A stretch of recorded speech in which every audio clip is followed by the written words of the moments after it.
Alright, quick little update, continuing on the control stuff. We got Pittsfield is now done. Again, all the switches are in and tested as we showed before. So now all we have to do is actually drop the wires from the tortoises as we get them installed, hook them, run them to the back, and we're good to go. I did actually run the wires out for this one here, as you can see, since that is actually on the layout. So again, it does a normal thing. You put it in normal, and then it throws over, and that is actually, let's say that turnout right there, which now goes nowhere, but we could always put some temporary track in or something like that to park trains or something. So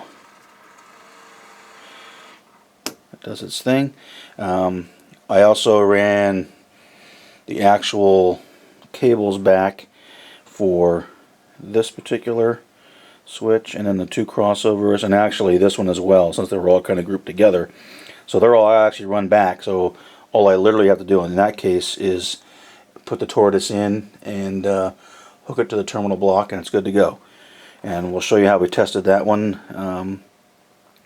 What we're going to do here is Steve's going to take over. So this one's in, and again all the 5 volts is in, so we're going to just show how we tested that to make sure it works. So I'm going to walk down here. There's the actual, you can see I actually got the cable run out to it. That's where it comes in. And then temporarily just have a tortoise laying there. But what we'll do is, so now Steve's going to go ahead and, actually you move it. Yeehaw! Go back. Alright, so that's all we got to do is those are run, and the ones for this crossover are run. You know, if we look at the plan, so those are actually all run. I got to run the wires over that just do the jumper from one to the other for the crossover, but it'd be a very easy matter of getting the once we get the tortoises in, it's all pretty much good to go. So minimal time required to get things operating once I get tortoises done and get switches made, turnouts made. Sorry. Let's take a quick look at the back. Alright, so here's the back of it. Again, the top switches there are all run in SM15 through, or 12 through 15. They're all run. 12 is the one that's actually in place. 15 is the one that we just tested. I also have, it's actually TF4. That's the one that's on the main lead track. That's all run in. Those cables are all coming in here, and they're run out. That's all kind of, I just needed to run it, get out of the way. That's going to be temporary because I'm going to move those block detector inputs out of the way. And again, that's the S-Mini input, the 12 and 5 volts, and then the menagerie of wires behind it.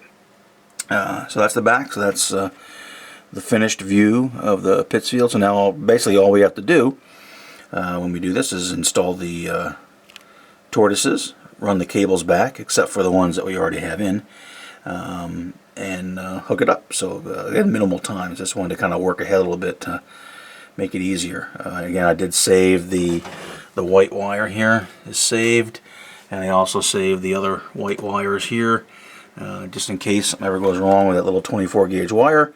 We have a spare wire that we could use. Hopefully it won't, but yeah, better safe than sorry. So that's that. So now it's going to be pretty much on to making all this fast track turnouts. So woohoo for that. All right, one little quick other thing here, and then we'll let you go for a while. All right, one other quick thing we did. I had noticed, if you recall the video, when my daughter brought her youngsters over that she was babysitting that particular morning, the little girl that was with us, who was great, by the way. She really enjoyed the trains, but she was running around in socks, and I noticed when she was leaning over the panel here, the command station was basically rebooting. It wasn't a short, it would reboot. I did it several times, and I noticed it was always when she was leaning over it. And then actually Steve was running it a little while ago, and same thing. He was on here in his socks and walking around, and I think what it was static electricity. At least that's what I thought it might be, because you know this layout has carpet and it is winter time, and our previous layout didn't. It was concrete, so I was wondering, maybe that's what it was. And so what we did was I actually found on the CVP website, they actually say something about static electricity and to ground the command station. So we did that.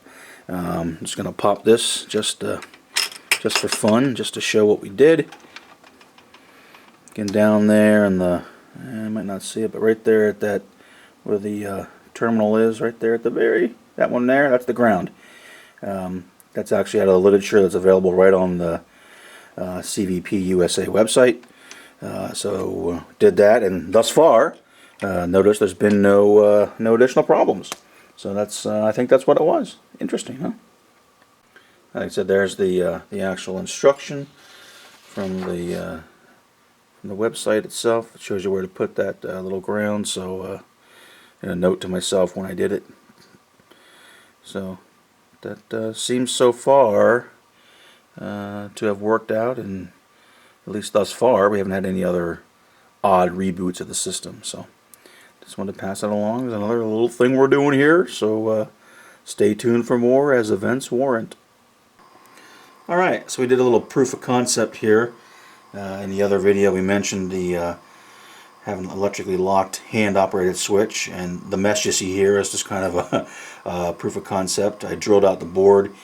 Not perfect. I'm not going to go into the details of how I drilled it out because it was kind of a farce, but this is the LED, and it's not in the right size hole, but we'll fix that switch and the for the padlock there. So right now it's locked. Like I said, you can do all you want in this for this switch here. Nothing's going to happen. You can toggle away to your heart's content. Alright, so the crew comes along with their key, and they then go to unlock it. Have to get in permission, of course, and they unlock it. So they unlock it, the LED goes on, and now there's power to the tortoise. So they can do their thing. They can do their thing, do their switching moves, come on back out, la la la la. Normal it up.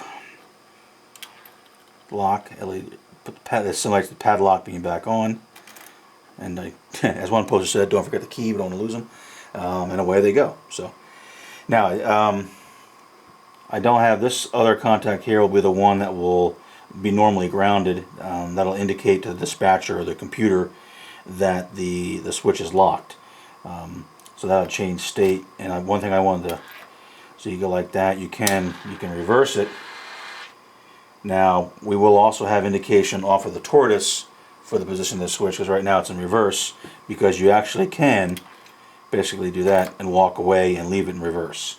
However, the feedback from the tortoise would indicate to the dispatcher that it is in reverse, and also you want to normal it up, insert the padlock, and go away. So that's that. Just wanted to show that to kind of wrap up kind of the controls portion of the updates here, and next I'll have to figure out a way to get this installed again, probably mount it somewhere here in the fascia. I'd like to be able to have it so it's at least a little more visible than being vertical like that, but we'll work on that. But at least I proved to myself that it works, and then we can have an electrically locked hand operated switch. Kind of fun. So more to come as events warrant. Thank you.